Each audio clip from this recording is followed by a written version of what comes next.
Hello and welcome to another edition of the SHU Sports Report. I'm Gino Ganello.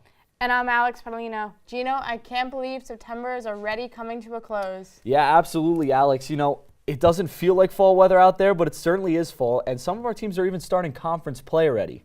One of those teams being the Sacred Heart women's volleyball team, who on Friday took on Fairleigh Dickinson University in their first conference matchup of the season.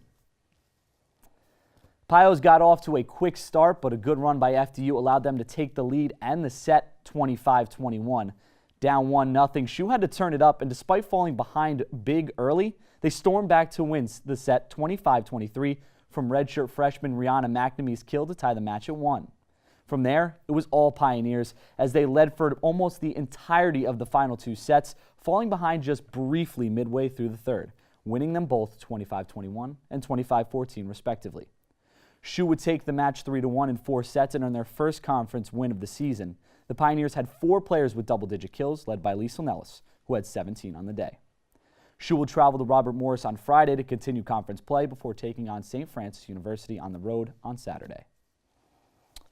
You know, Alex, the fire and resilience this team showed in that conference match was unbelievable, and I hope they can carry it out for the rest of the season. And you know, with that first set going to FDU, it didn't really look all that great for Sacred Heart, but Sacred Heart was able to come out, they turned the game around, and they were able to start off their conference play right.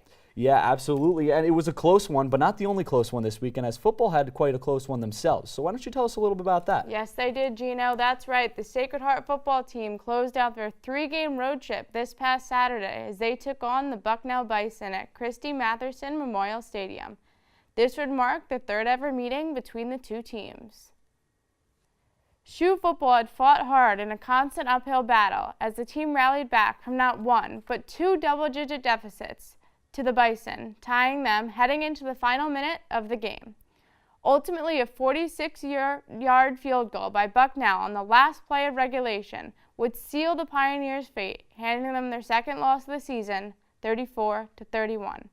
On an individual basis, though, the game hosted a multitude of career performances for the Pioneers, as many players had their greatest game in red and white on Saturday. Senior quarterback Kevin Duke threw for a career-high 244 yards, completing 14 of his 29 passes. On the receiving end of many of these tosses by Duke was senior Brian Berry, who had 4 catches for a season-high 91 yards. The Pioneers hit some milestones on defense as well, as junior Kevin Sears had a career-high 16 tackles. Fifth-year standout Kevin Berry had 10 tackles in the game, to go along with a 60-yard pick 6. On special teams, freshman Ezekiel Ennis returned the opening kickoff of the second half, 98 yards, for his first career touchdown. This marks the second straight season SHU has had a kick return of at least 98 yards that resulted in a trip to the end zone. The Pioneers will look to get back on track as they return home Saturday to host conference rival Central Connecticut for homecoming weekend. The kickoff for SHU's Northeast Conference opener is at 5 p.m. right here on Campus Field.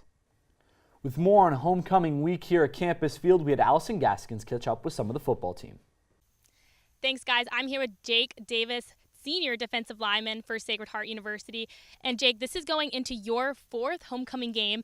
How is the energy different at practice leading up to homecoming? Right. I mean, going into 4th homecoming, it's different. You know all the players on the field now. You've come through 4 years. New seniors that left, they're coming back to support. You know the juniors that left and everything, and then you know the freshmen coming in now. So, I mean, it'll be cool to have everybody back together, get 8,000 people surrounding this place. The energy is just going to be high. It's going to be a fun atmosphere to play in. What are you most looking forward to in this game? You know, most looking forward to just getting back to our roots. I mean, we've had a tough season so far, so as a unit, we're just getting back to our roots, doing the things that we know how to do best, and just looking forward to getting this win. Where you sit in the season coming off of 2 losses, a really close one in that last game against Bucknell. How important is it to be back at home? I mean, yeah, coming off those 2 losses, it's always tough. No matter if they're back-to-back or whatever, a loss is always tough. But being back at home, being back with our family, we do travel pretty well, but being back home to have homecoming, to have, again, those 8,000 people surrounding us, it's gonna be a lot. They're going to carry us through the game for sure. Thanks, Jake. Good luck this weekend. Thank you. And guys, that'll do it for me. I'm Allison Gaskins for the SHU Sports Report. It will be quite the homecoming for our football team as they kick off homecoming and NAC conference festivities over the weekend. Yeah, absolutely, Alex. And homecoming is one of my favorite times of year, but it's more special this year for me because I'm an alumni for the first time, Right. and I'm going to get to see a bunch of my friends who I haven't seen in a while. So it's going to be a great event, and I'm really excited for it. Absolutely. We'll have more later here at the desk, but for now, let's send it over to Chris Caiozzo, who is standing by with this week's Update Corner. Chris? Thanks, guys. We'll start off this week's Update Corner with SHU Field Hockey. On Friday, the field hockey team beat Towson by a score of 4-1, improving their record to 3-5 on the season.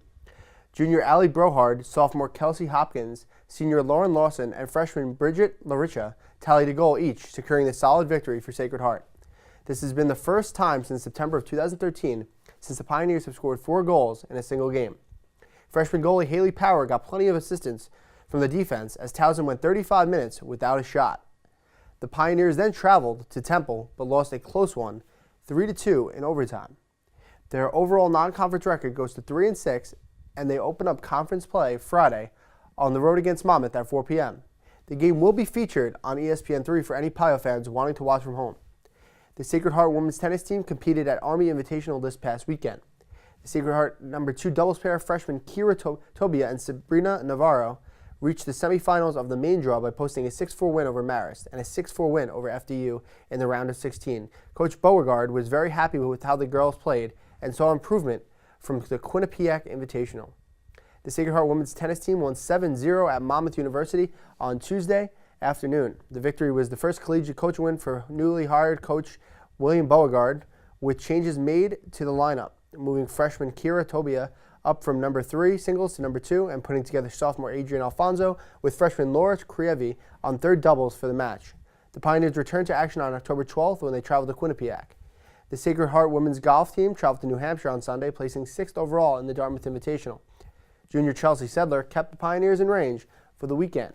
She finished tied for 11th overall at 5 over par with a 72 in round 1 and a 77 in round 2.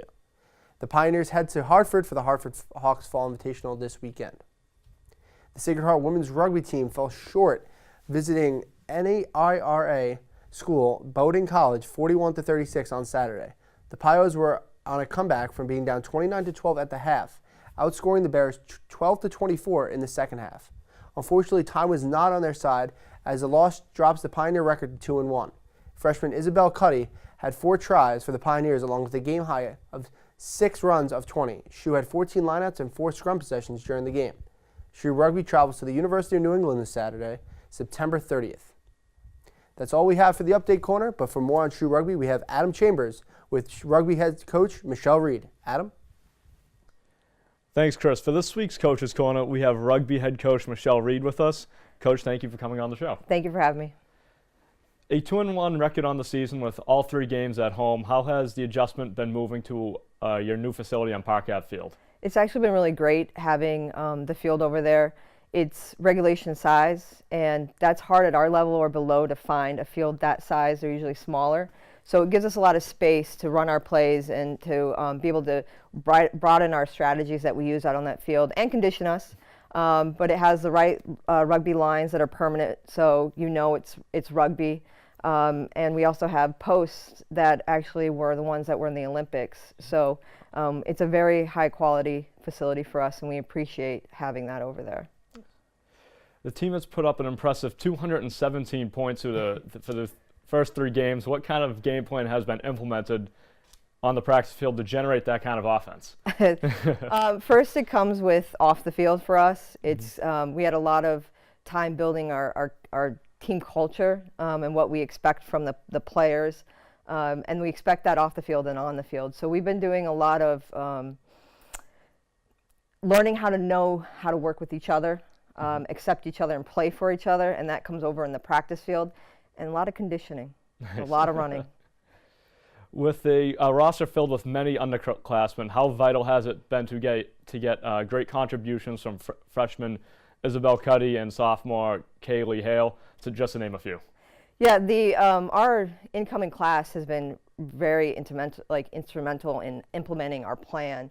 Most of them come from playing rugby in background. Kaylee played at Cheshire as well as Isabel Cuddy. I have several from Cheshire, Morris Rugby, and Play USA Rugby. They have come in and just made an impact. They want to play. They're ready to play. And then I have several of my upperclassmen, well, there are a few of them, but they have just put their heart into what we're doing, and it's just showed on the field. With half the season down and half to go, what are some of those goals to close out the fall? We really like to go away with a win this weekend. It's big for us against University of New England. This is a chance for us to make a statement that we should be in the championship. And then, you know, we play Castleton again. We play Malloy again. So those we like to have W's, we'd like to win.